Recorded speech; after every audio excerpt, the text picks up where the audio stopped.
the more I reflected on it, it was like, man, isn't this like the central issue for all of us? We are human beings, have become expert hiders. Yeah. And I think this strikes really to the heart of many of us, if we're willing to get honest about it. If we're willing to come out of hiding to talk about our hiding. Because we like to think that we're not hiders, but we hide about our hiding, and we are hiders.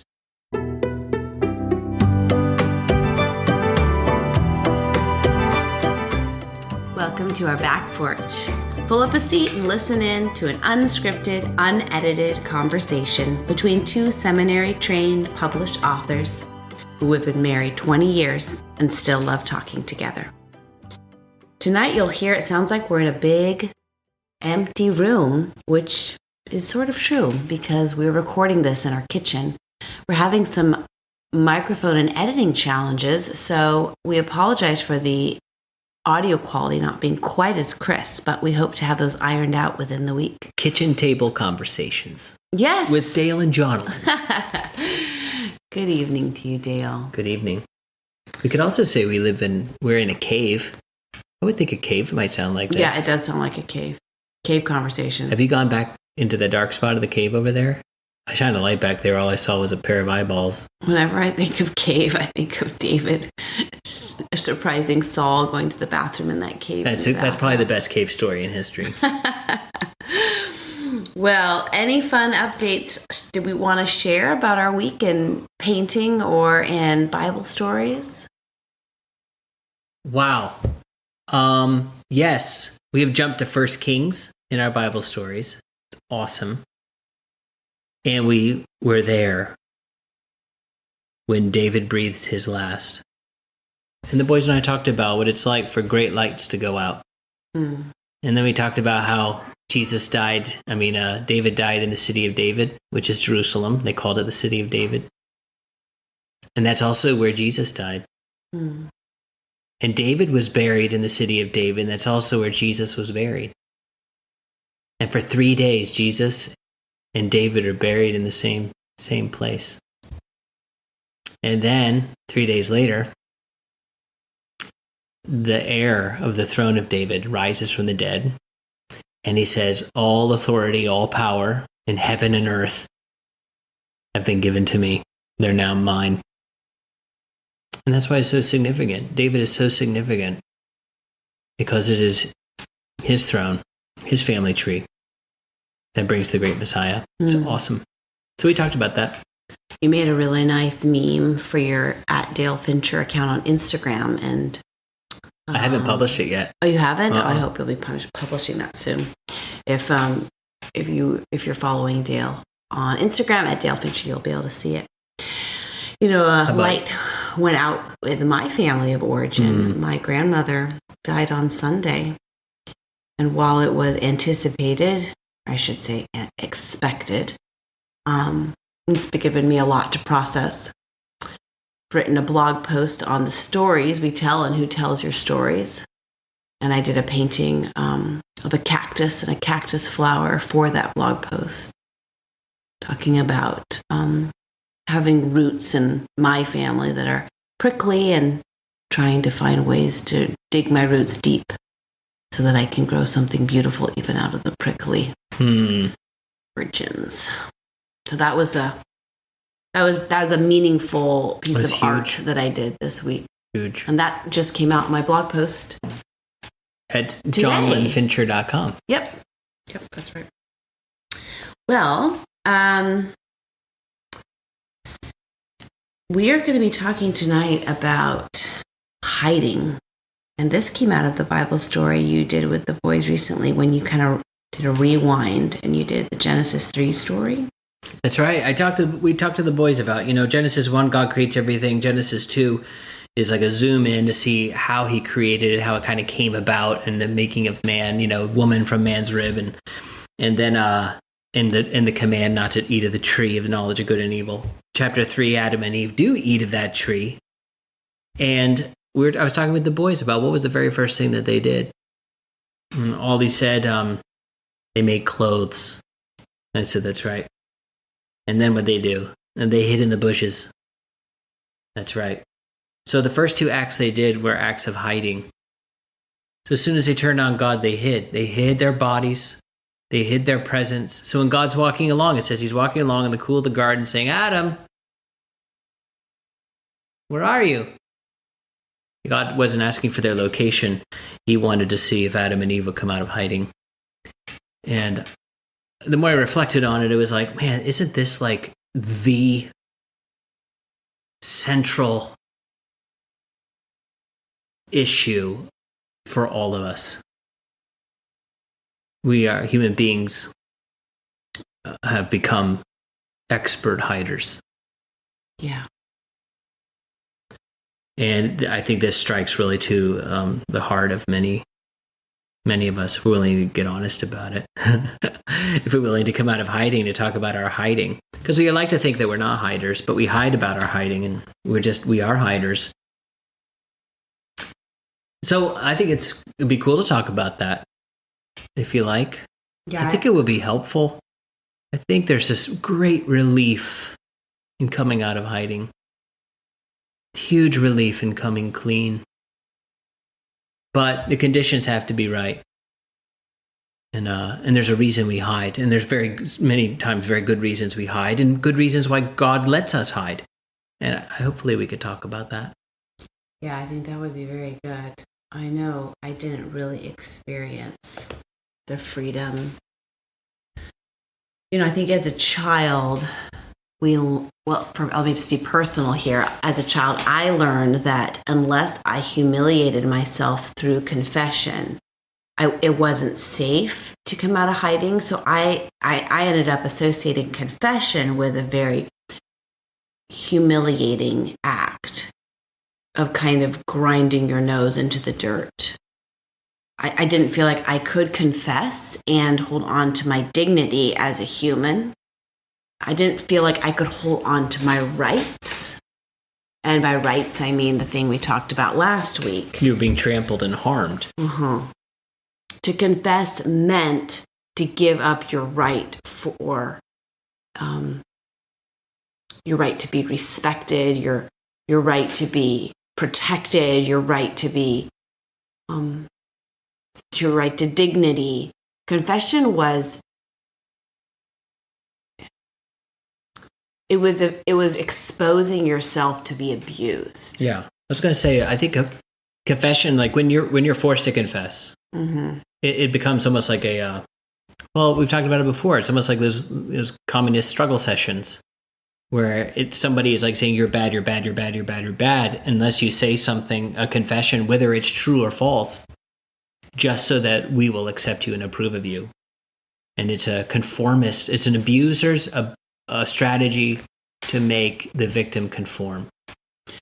Yes, that is definitely something abusers do, though I don't sense that that's exactly what I was. You don't think conforming was a part of it? I resisted conformity from a young age. So I do sense that was what was being asked of me. But I think confession became, for me, a way to, it was very polluted, granted, but I still held on, even as a child, to the belief that confession was speaking the truth. I don't ever remember confessing something that I thought I hadn't done or I didn't believe was true. Okay. So I always was confessing true things that I believed at the time were wrong. Okay. Yeah. And many of them I still believe are wrong. But I think what polluted the experience of confession for me was that, and I remember experiencing it the first time with your mom. When I remember I was at her house and we were, I think, engaged, and I accidentally washed one of her pale peach washcloths or special like guest towels with some of my clothes that were darker colored, and it dyed the coral towel. And I took it to her and I said, "Oh, Lois, I'm so sorry I did this. I washed it in hot water with my blue clothes, my blue jacket, and it stained it. And you know what she said to me? She's like, "Oh, I'm sorry too." And I remember being so stunned. One, that she was entering into the disappointment with me. She wasn't shielding me from her disappointment, but that was all she said. You know, I was just gearing up to pay for it, to make restitution, not just to pay for it financially, but to pay for it emotionally, because that's how I was treated when I would confess. It was like, well, how are you going to make things right? But in a really punitive, over-the-top way. And she wasn't like that. And I realized you were the same. I've confessed and apologized to you many times, but you never stole my human dignity as a result of it, and that was a completely new experience for me. And this is what everything you're sharing is really great, because when you say that, it's like these are the good reasons for hiding. Oh, because it sounds to me, based on what you're saying, is that we want to hide from exploitation. Yes. Hide from abuse, hide from people who haven't earned our trust. And those are good reasons to hide. We talk about, the right to privacy. That's a big political term. And we've talked about it on here. Do kids have a right to privacy? And, I think all things considered, they grow into that right as they grow more and closer to adulthood. And we have a whole podcast on that episode. But the right to privacy is also not about, okay, you see this a lot where there's like, we joke about it, but it's not funny. It's the government spying on people's emails and, having access to your bank accounts without a warrant and all those kinds of things. Mm-hmm. And then you'll hear people who are very pro-government to say, well, I don't know what you're worried about, unless you have something to hide. Yep. I was given that exact same line. Why do you mind that your mom reads your diary? As long as you don't have anything to hide. And that to me is so abusive. It's so abusive. And which is why the right to privacy is a right. And if we remember, rights are the moral boundaries around your person. So when somebody steps into your personal space without being invited, unless you're doing something horribly wrong, guilty, not innocent. But if you are innocent, it's a gross violation of you as a person. It's abuse. And so the thing is, the reason why we have privacy is not necessarily because I'm hiding something wrong from a good person, is that the right to privacy actually very often is hiding something good from a bad person. What a great distinction. I really like that. Hiding something good from a bad person. So an innocent person, let's say you're just dealing with fair dealings with your bank account. You're doing your business. You're doing this and this and this and that. The reason why the government needs a warrant, or whatever they should, I don't know what the rules are now. Government likes to call anybody a terrorist, so that they don't need to have warrants to go spy on. But in a more perfect government world, the reason they would need a warrant in order to look at your private property is that government so easily exploited itself. It's infiltrated by bad people. They can use it for wrong. There's too much power to give to somebody to use for wrong. But they're using it for good. I'm like, yeah, but my bank account's for good too. But you're already casting suspicion on it, and I don't trust you. So I do get to have this right to privacy because you have not earned the trust. I'm not invited you into it. So it's similar to a person who wants to remain anonymous when they donate money to somebody to help them. Yeah. Or if I'm processing some very tender, vulnerable, romantic feelings in my diary at age 12. Yes. And a family member comes and reads my diary and excuses it as to make sure I'm not misbehaving. But she's exposed my vulnerable processing to her own eyes. And it's, as I know, was not in a place to guard that privacy properly. Yeah. Yes. So there are good reasons to hide. And somebody listening to this might say, well, how much am I going to be able to protect my kids unless I am reading their emails? And we have our boys' emails set up that they forward automatically to me. So I see all the emails that come through for them. And that's me, safeguarding them because they're not adults and old enough to safeguard themselves. But there has to be areas in their lives where they can be private. And a diary is a great one. So if like family, if you're a parent and you can't figure out what's going on with your family, with your kid by, screening all, many of the interactions they have with the public, I just think running to the diary is like, you know what, that is their little special place. And unless they want to share that with you, you probably should stay out of it. There's a big difference. Unless there's a gross suspicion that something is going wrong, in which case you'd be like, I need to figure this out because we're going to start going to a therapist and get counsel on how to work with this behavior. But yeah, I think you have to have a pretty high level of suspicion and fear to warrant violating someone's rights. And I'd say whether you're afraid or not, it's still a violation of their rights to read their diary. And reading a diary is very different from reading texts or emails because the emails and texts are meant to be read by someone. Also, if you're doing that, you should tell your children, I have access to your phone, so every text and email you send, I have access to read, which gives them a heads up. All that makes it very different. Very different. Yes. And I want to say that high threshold has to do of suspicion and fear. Mm-hmm. That is a high threshold of a good person with pure motives, having suspicion and fear. Yeah. That's different from a person who is strongly tempted toward manipulation and is a part of their habitual life. Mm-hmm. And if they were to say, well, I was suspicious, I had fears, you're like, yeah, but you get suspicious of fears over little things. So I just want to say that criteria is a hard one to unpack as a parent. I think that we can leave it at that because this podcast is not about how to parent your kids in their privacy. Right. I just want to say it's a hard one, but in theory, yes, a good person doesn't force their kids to confess either. And that's the other part where we know the good side of hiding and the bad side of hiding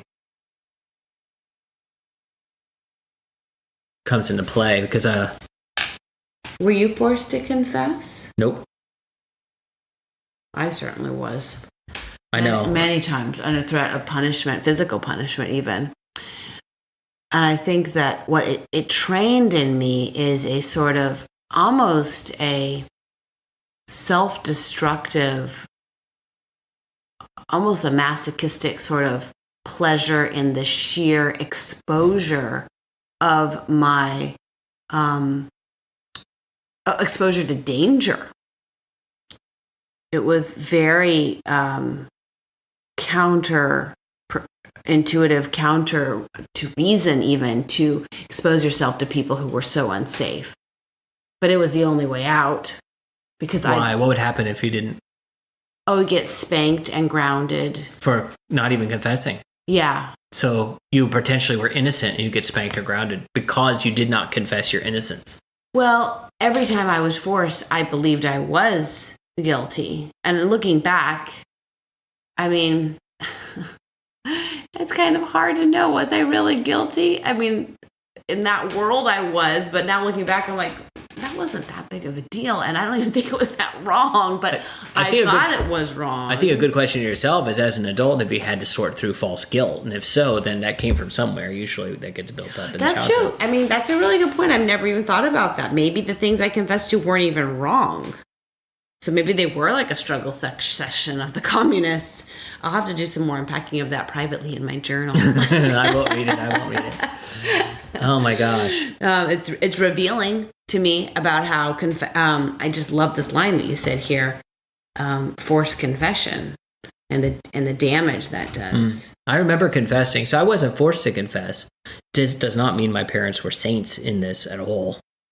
I think in many ways they'd rather just not know that something bad was happening. I think there was a lot more denial in my family, but there also was it's the era of corporal punishment. Yeah, where I was born into the era when it was still going on. So whenever you did something bad, and even if you knew it was bad, but why would you tell someone and get hurt? You got spanked. You got spanked, and it was when I was really little. It was like the leather belt on the bare bottom, And then it became a paddle. I remember my mom had a paddle hanging in the kitchen, and it literally was printed on it, the rod of correction or something like that.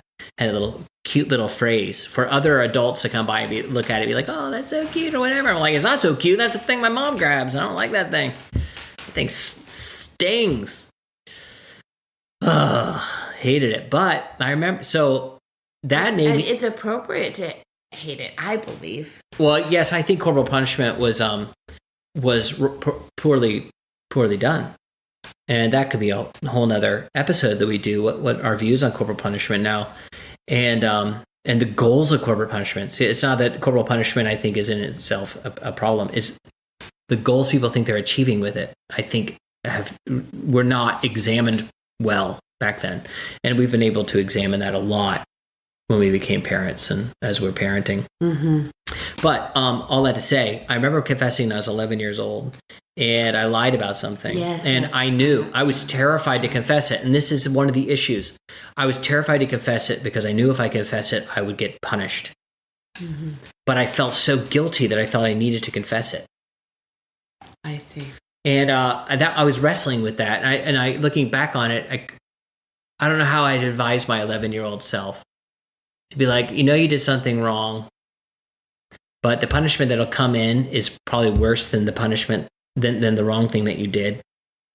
So maybe this is one of those things you just bring to God and say, God, can you help sort this out and help change my heart, or help me understand why I did it? So I look back on it and realize that I did something that I knew was wrong in the moment, but I look back on it and I don't think it was wrong to do. I agree. It was important for parents to say it. And I'll tell you what it was. My parents, and you know it. I know this story. So the listeners can know it's an interesting scenario. So if you grew up in a broken home like I did, you visited, I lived with my mom, visited my dad. So my dad was, hanging out at his girlfriend's house this weekend, and he was supposed to bring us back on like Sunday night. And so he brought us back. But I knew that we'd be dropped off in an empty house because my mom was at church or whatever activity was going on. I was afraid. I would be with my sister and I would be afraid. I'm the oldest. I was 11, dropped off in this big house, dark house, whatever. So my dad said, go up and see if the side door's open. So I went up and the side door was open for me to go inside. But I didn't want to go inside. I was afraid. So I locked it, shut it with me on the outside. Now it's locked. I went around to the back of the house to see if there was a door back there. Sure enough, there was another door open. I mean, what was my mom thinking? She has all these doors open to the house. I opened that door, lock it, shut it, so it's locked from the outside. So there's no excuse. That's the reason I have to stay. I wanted to keep going with my dad. I wanted to go back to his girlfriend's house, whatever. If I needed to take a nap out there because it was getting late, I didn't care. I just didn't want to be here by myself. So my dad's like, what? They're all locked. So he walked around the house and found they were all locked. So he took me back, my sister and I, back to his girlfriend's house, and we stayed for a few hours till my mom called and said, you can come home. I'm here now. It ate me alive all week long because I was like, I did this big deception to my parents. I locked the door, and I remember telling my dad. I confessed it to my dad, who was much more of the dangerous disciplinarian, but he was the one I lied to directly. So you felt like you had to tell him. I had to tell him. Yep. And I was fully expecting to get swatted on the bottom. I mean, this was bare butt bottom swats that I got. And I was, so I shared with him. And I was like, well, here it comes, but I just got to get this off my chest. I had a very sensitive conscience as a kid. Yeah, I did too. And he didn't swat me. He thanked me for telling him, and he gave me a hug and said he wouldn't punish me for it. And I was relieved by that. But I think with the insights, if my parents had been longer, spent more time reflecting on what happened, the conversation would not have been whether or not to punish me. The conversation would have been, why is my son afraid to go home? Why is my son afraid in this house? What have we done to our kids with this divorce? Or why the heck are you trying to dump your 11-year-old son and younger sister off so you can get some snuggle makeout time with your girlfriend? There's so many horrible, worse, wrong things happening there. Yeah. So that was a confession that looking back, I don't think needed to be made, but I had no counsel. No. I had no parents I could have counsel with. And because they sadly did not have the emotional maturity to step into an 11-year-old's shoes and understand the behavior. It was a behavior of self-preservation, not a behavior of rebellion. Yes. And that is enormous. Key. That's a key distinction. Enormous difference. That's something you have helped me with so much with our boys, is trying to drill down into the reason behind the misbehavior. Huge. And I think it's important to ask ourselves why we hide. And in these instances, like we're sharing right now, we hide to protect what is good. We hide so that this thing that we sense would exploit what is good or trample on our vulnerability will harm us. We hold back, we hide from it because it's just while telling the truth is good, telling the truth to this person could be bad. Because there's always more than a confession requires two people, right? The confessor and the confessee, the one who, or whatever you put it, the one saying the confession, the one receiving the confession. If somebody can't receive it for whatever reason, it's like you got to take a step back. When and that turns us to the wrong kinds of hiding. But I think it's good to talk about briefly what confession is.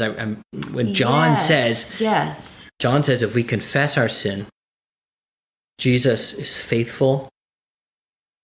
He has faithfulness to us, and he has righteousness and justice. He knows how to judge properly. And because he is both righteous and he knows how to judge properly, he will forgive us of our sin and cleanse us from all unrighteousness.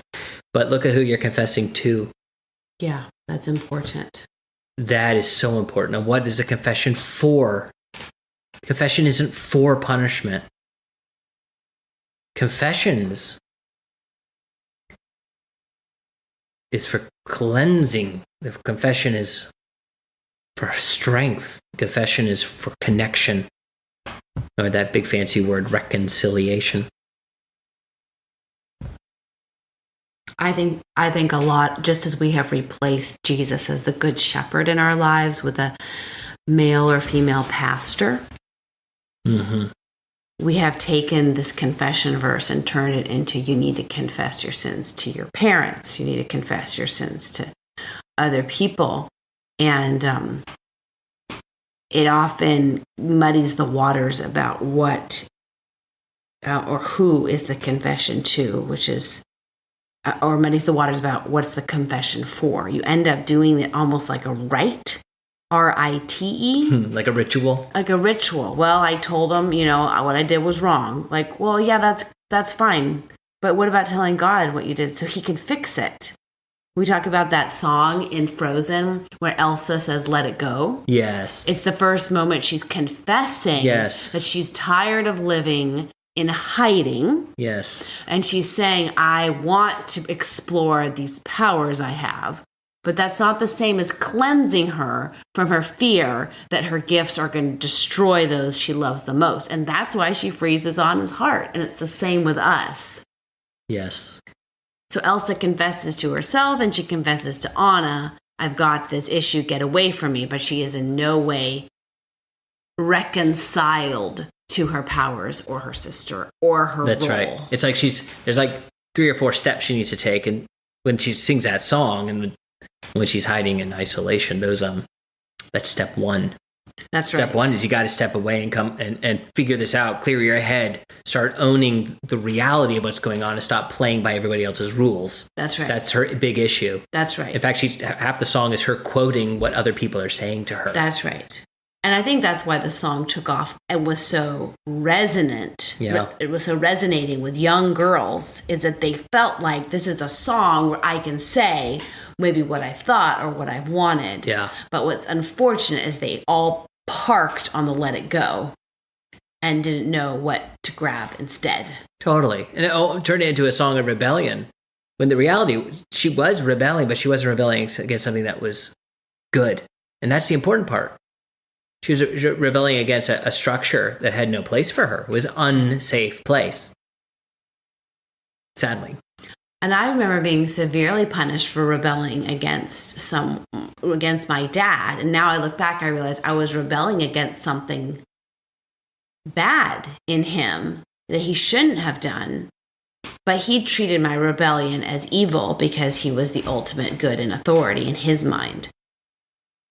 So it kind of comes back to, it's a pretty powerful exercise to revisit the times we felt like we were forced to confess, and then to think about, what did I do that was actually wrong before God? Super good to think. Because both your quote-unquote authority figures, when you're an adult, a kid and an adult, they are still under a greater authority that we are supposed to have allegiance to. Like I have an allegiance that's way bigger than the United States government. Guys, the government's tiny and small and insignificant. And I have an allegiance to something, a goodness that is bigger than my family and my parents. That's why loyalty to family can be suffocating when your family is not following after what is good. That's why Jesus says you have to be willing to leave father and mother. That's right. For the sake of the kingdom. So all these, the government, families, anything you can imagine, are under a higher authority that they did not create. They cannot destroy, and every time they violate it, they are bringing down their own a curse upon their own heads. And but that's as a kid we had to evaluate going back into those memories as a kid and see what was going on. But there's another kind of hiding that's actually very damaging and horrible, and that's the Adam and Eve kind of hiding. Yes. And that's the hiding because it's not because you're protecting what is good to keep it for something or somebody that's bad. It's the other way around. It's protecting something that's bad and keeping it from somebody that's good. That is the hiding that is toxic to us and will eventually destroy us.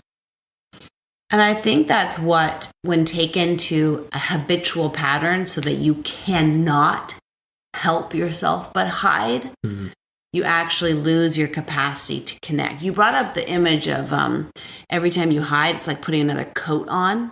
Oh, that's I really a like that metaphor. Yeah. Every time you hide, you have to come up with another story or a really diplomatic segue to divert the conversation to something else. And there's something flash a winning smile or say, "How dare you accuse me of that? How dare you?" It's like every time we divert the blame and prevent having to reveal who we really are. That's one reason I like watching Columbo, because the murderers are often really skilled at this, and a lot of them do it very socially smoothly. And I think that's one thing that's fascinating to me to watch among adult conversation, is how quickly the real diplomatic types can divert the conversation away from revealing anything. Yes. And like you said, sometimes it's very appropriate. It's so irritating though, because it's like they sound so nice. They come across as good, but you could tell it's something dodgy's going on here. Yeah, they're dodging. And so every time you learn to divert or hide in a moment when you are being invited to share, again, something evil or problematic to somebody or something that's good. And that's the wrong kind of hiding. Yeah. I think you put another coat on. Yeah. And some of us are walking around with so many coats, you literally cannot get close to that person. Yeah. And that habitually done is, I think, a very good picture of what it's like to try to get close to a narcissist or someone with any sort of personality disorder. And of course, there's more causes than just hiding in narcissism, but it's I think these people often forget or don't ever realize they have a self, a unique self that doesn't need all the hiding mechanisms and all the masks they wear. The masks of being amazing, of always winning the competitions, of always make themselves look good. They never do what is wrong. Yeah, the unflappable... perpetual image management. Yeah, always looking good. Then you have nothing to hide. And then it comes to that myth. Every one of us has things to hide for good and bad reasons. Yeah, that's right. So it's actually a human thing now, because we are all fallen to have things to hide. And if we were perfect, even Jesus hid things that were good from people who were evil. So hiding has become, due to evil, a human experience of everybody. No, I think that's right. When you talk about the coats, I made me think that I wonder if every time we have a chance to come clean and we don't take it, we're putting on another coat or another little piece of armor or adding another scale to our dragonish soul. I like that, yeah. And every time we can come clean, we're shedding a coat. I was, even if you go back to Adam and Eve, they did this horrible treachery against God. They ate of the tree of knowledge of good and evil for the purpose of becoming like God. Why they want to do that? Because they thought that God was keeping something from them. That was the heart of the temptation. Yes. They go hide. They sew on fig leaves or whatever it is. Then they're hiding in the bushes. So they first clothe themselves, hide in the bushes. Once God finds where they are, the next hiding is a blame. It wasn't me. It was the woman who gave me. It wasn't me. It was the serpent who talked to me. And so at every single moment. So by the time God actually can talk to them about what they did, they already have 4 coats on. They do. And God doesn't even wait for them to confess. It's all been laid bare. He tells them exactly what they did, and he gives them the judgment. He describes what life is going to be like for them because they have bent reality in the wrong direction. And now their life is going to struggle. What would a true confession look like? Let's say Adam was asked, instead of denying, what would a true confession have been? We talked about that. You did? Yep. You did? Yep. What did they say? Well, we talked about what it would be like if when God said, Adam, where are you? And Adam stepped out and was like, God, I'm right here, and I did something I shouldn't have done. This was absolutely horrible. And it's my fault. And I believed a lie. And I would like to figure out a way to undo what I did. And we talked about the boys. We were talking all together. I think God would have had mercy on Adam. Could there have been a different way? Wow. Did the hiding make it worse? And we don't know. No. But we do know, and the great thing is that the character of God is not only understood in Genesis 3. The character of God is understood throughout the entire scripture. So when you see what Jesus, how he acts towards people, and people would say, I want to know what God is like. And we're like, if you want to know what God is like, well, you can read the scriptures. It's just amazing, all the stories. You get to really know him and how consistent he is and what he cares about. But just walk with Jesus a little bit. Read his stories. Mm-hmm. That's what God is like. Mm-hmm. And you see how compassionate he is on people who refuse to hide and how hard he is on people who do hide. Yeah, that's really important. And I wonder if perhaps the judgment would have been softened because Adam immediately would have said, I need forgiveness. I have a broken and contrite heart, O God, and I would like to make up for whatever I did and whatever it would mean. And maybe we would still be broken, born into Adam's brokenness and what is known as original sin. But maybe we would not have borne the full brunt of what came next. Having to work so hard to survive, which really is at the heart of the judgment to Adam and Eve. You mentioned that hiding means regret. You mentioned that. Yes, because if you don't regret something while you're hiding, you hang around with people who say they live without no regrets. They're like, I live without regrets. I'm like, that's a bunch of crock. And that's a phrase people use to hide, right? To say, I don't make mistakes.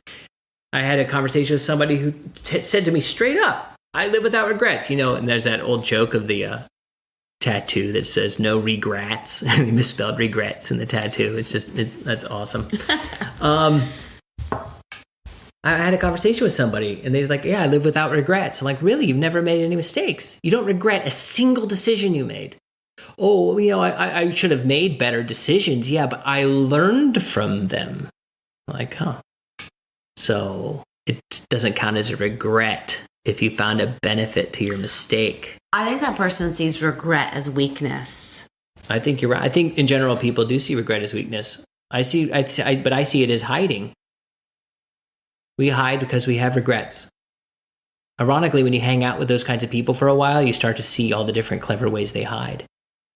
They regret who they are, who they've become.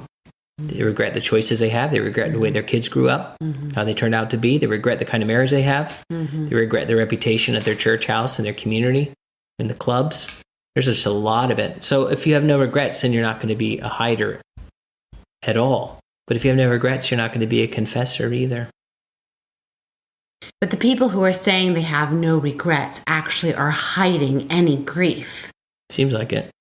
And that takes a tremendous amount of energy. I just honestly don't even know how you could say, I don't regret that happened. A bad decision, because I learned from it. Be like, well, no.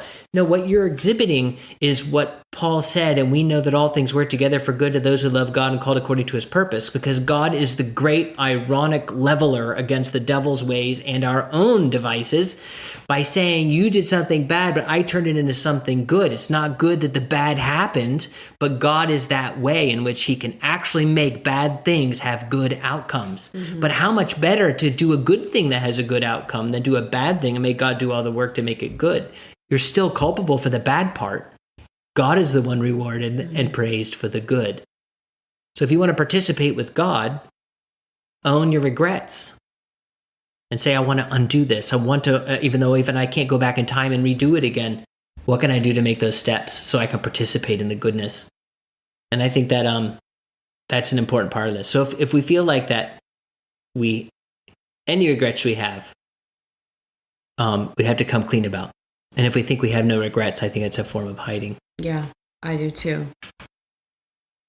I think of it a lot when you were talking of like a piece of like sourdough bread that's all toasty and crunchy and has all these like wonderful chasms and holes in it. I love it.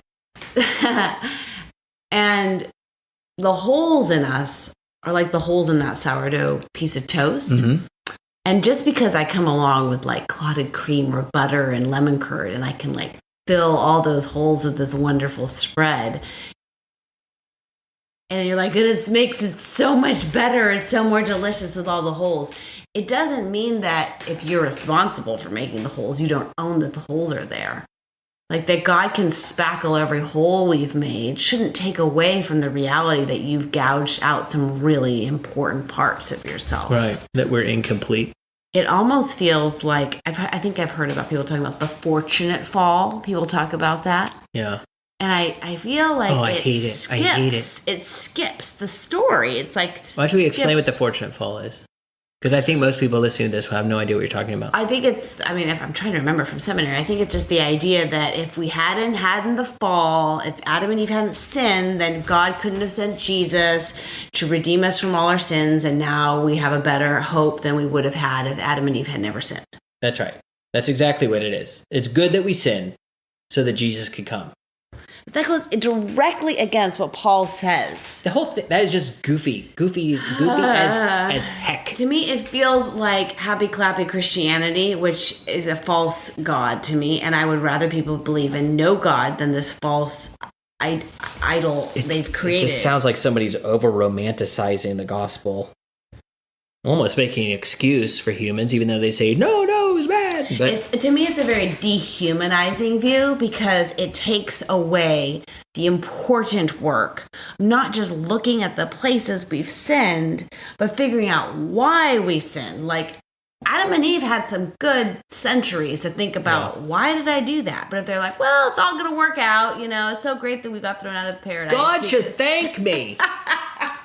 Thank me, God. Look what I did. I ate of the tree of knowledge of good and evil. Why'd you do that? So that you could do something even cooler. We should actually thank the serpent. He was really just... Thank you, Satan. Where would we be without him? That reminds you, too. Oh, my gosh. It's horrible. It reminds you of that the Buddhist teaching of like, without evil, you don't have goodness. Without darkness, you don't have light and all that kind of stuff. Yes. And with darkness and light, I could see it being true, but that's one category. It's a physical category. But we move into the moral categories of good and evil. It's so different because evil is actually a corrupting and distortion of the good. It's not a thing in and of itself. Not creative. But I feel like the fortunate fall people are kind of like saying, well, in order to see God's greatness and his holiness, we had to be more corrupt.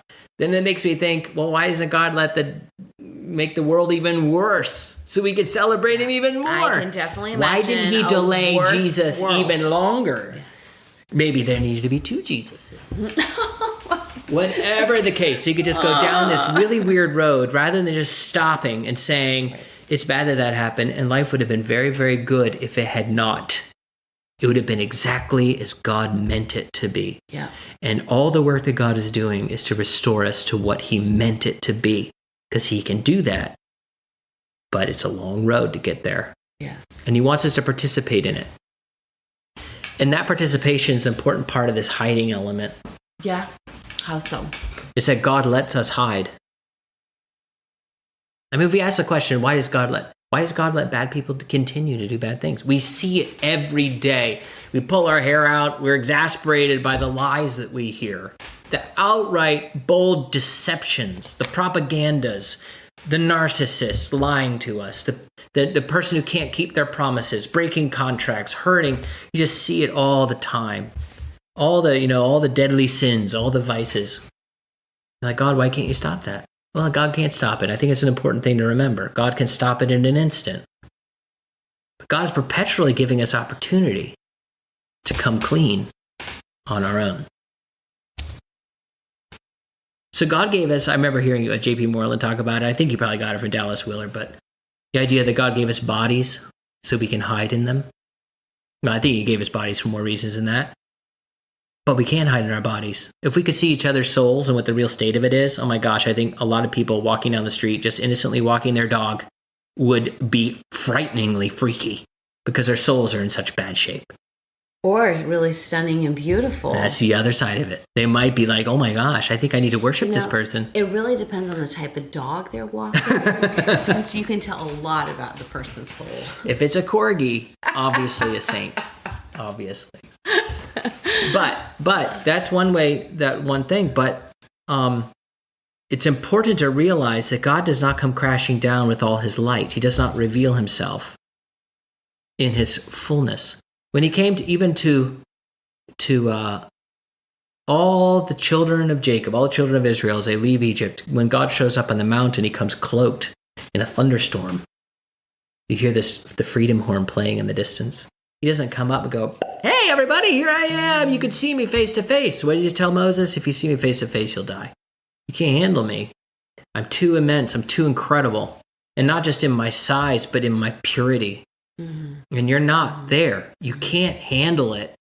Those of you who've read The Great Divorce by C.S. Lewis would understand that metaphor of them. They took a bus ride up to heaven from purgatory, and up in heaven they can't walk on the grass because the grass itself is more substantial than their feet, and it feels like knives. They're afraid it might rain because it'll rain like bullets, because heaven is substantial and real, and we can't handle it yet. God is preparing us to handle it. That's what it means to grow a full soul, what it means to grow fully human. But imagine if God were to show up to somebody who was hiding and wouldn't let them hide and revealed his full glory. They would be scrambling to get away from it more and more and more. That's what happens in Revelation, where people say, rocks cover me, fall on me, and hide me. Because God is revealed at the end fully as he is, and people would rather be crushed by an avalanche of rocks than face God in his fullness. That's an excellent example. Beauty. And most people at core do not want beauty and truth and goodness unless they know they are held and protected, that they are truly loved, that they are. And this is where safety has a role to play. But safety has a purpose. It's safety for what? What are you being saved for? It's not just safety for the sake of continuing. You talk about safety or being saved? Well, they're connected, see? So people talk about safeness and safe rooms and having a safe zone on campus, but I'm trying to say is there's no point in safety unless safety is saving you for something. That's excellent. Save for what, right? Like where are you being ushered off to as you're being saved? I love that you say that, because safety is just another form of hiding for a great many people. But I wanted to finish my point there. I remember studying this in philosophical theology, which is a study of trying to make coherent sense out of certain doctrines in the scripture. Can we see something that seems like a conflict? Can we work it out to show that it's actually not a conflict? And one of them has to do with God's epistemic distance. Why does God seem hidden? And it turns out, if you really study the scripture and understand the way human beings are, God is hidden as a mercy to us. He doesn't reveal himself to the atheist, nor to the Christian, rarely to a saint. And even in the form of an angel, people want to bow down and worship or faint. Mm-hmm. It's his distance that's perpetually giving us a chance to peek our heads out from behind the coat of hiding or out from behind the bushes to see what's going on. Because God is after our wills. If he were to seize our wills and force us to follow him, then our wills are not. Are violated. It violates our rights. They're not left intact. It violates our rights. You're exactly right. And God doesn't violate our rights. So God is giving us this incredibly long patience. Now, God can violate our rights, but I think that's a different topic. Oh, really? Okay. Yeah, because he's the only one that actually is allowed to. Okay, because he is the God. We'll talk about that later. Yeah. Another time. Humans definitely are not allowed to, but God would be the exception because he's the maker. What about corgis? Just kidding. Something wonderful. I miss our corgis. I'm sorry. I don't want to distract you from your point. Yes, God is trying to tease out our wills. He wants us to come out from hiding. And like you just said, it's so important that what helps us come out from hiding the most, the very, very most, is to know that we are loved. Not loved in the flim-flammy sense, not loved in this, I just accept you for who you are, because that kind of love would come to Adam and Eve and be like, who cares if you ate the fruit? Who cares? We'll just keep going. Who cares if you murdered somebody, Cain? No big deal. We'll just keep on going. You just come to my Christmas party. We're going to have a great time. But no, God says, no, we can't tolerate evil because it's not good for you. It destroys you. You're not made for it. I mean, it's so funny that people will be okay with so many individual personal evils in their life, but they're shouting from the mountaintops about the evils that are polluting the atmosphere or the evils of some sort of phobia that somebody has against a pet political project. But by golly, you look in their personal life and the whole thing is an absolute wreck. Like G.K. Chesterton says, it's really easy to love humanity. It's really hard to love humans. Yeah. So we make up all these excuses. We don't want to come clean. But God says, I love you, and the kind of love he has is that he will your good, and he will see it through to the very end, what is the very best for you. In fact, if you were to lay down all your stupid excuses, you would discover that that actually is the very best for you. Because to live in how you are wired, it's like I use this in my book, Living with Questions. If you have a vehicle, a car, the very best for the car is to have gasoline in it, because that's what's going to get it down the road. But if the car protests that and says, I don't want your stupid gasoline, I want banana peels, the car's not going to get anywhere. Or if the car says, I don't want to be on the road, I want to be in the ditch, it's not going to get anywhere. Because the car's not made for banana peels, it's not made for ditches. It's made for the open road with the hair flying back, and enjoying the scenery as you go by. That's what it's made for. And a human being is made for something. It's made for your hair to fly back and for you to enjoy the view as you're going by without having to hide, because you're held in this incredible, loving, and all-powerful hand that says, I got you no matter what. Jesus says, I know, my sheep hear my voice, I know them, they follow me, and no man is able to pluck them out of my hand. And my Father who's greater than I, no one is able to pluck them out of my Father's hand. They're like, wow, that's two hands. I got Jesus and the Father. I got omnipotence on my side. I'm fully undefeatable, but I have to go through this really painful process, not harmful process, painful process of coming clean. I have to step out from behind the bushes and let God know what a mess I am. And he says, yeah, you are. And we're going to work on this together. You're going to be cleansed, and you're going to learn to stand on your own feet and become who I made you to be. I'm going to help you sort out all your relationships, because you get to know him and all of heaven, all of his resources become available to you as you grow and grow and grow. But unless we come out of hiding it, none of that can even happen. So our hiding is keeping our bad stuff from something that's good. When we take it off and we confess, I am hiding, and I'm hiding because of this. God, the unshockable one, is like, yeah, I knew that all along. I needed you to say it because I need your will employed in this project. The Project Dale. Mm-hmm. And Project Dale is I'm going to see it through to the end as long as Project Dale stays in it. And every day becomes sweeter. Every day becomes more free, which is one of my favorite words. Every day is like, I have nothing to fear. And that's a dangerous person in this world of hiders, to have someone who's not afraid. And you're like, well, what about this little scandal? I don't have to flash you a fancy presidential smile. I can just be like, oh yeah, that was me. You're right, totally right. That's not me anymore.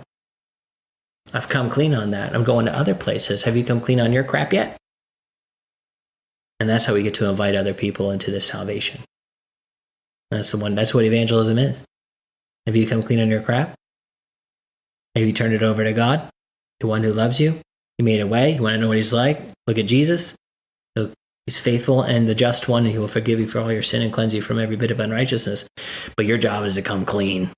So before you start arguing with me over whether God exists or, does Jesus love gay people and all your silly little things, come clean about who you are. Because that's the only thing that you're responsible for. And the only one that can do the confessing for you.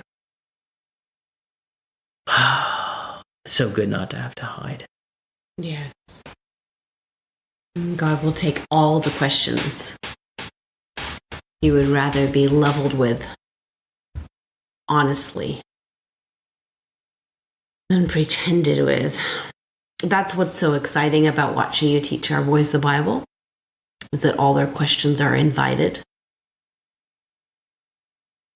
And they're getting to know the God of Israel, and they're getting to know Jesus, and they're getting to know the work of the Spirit.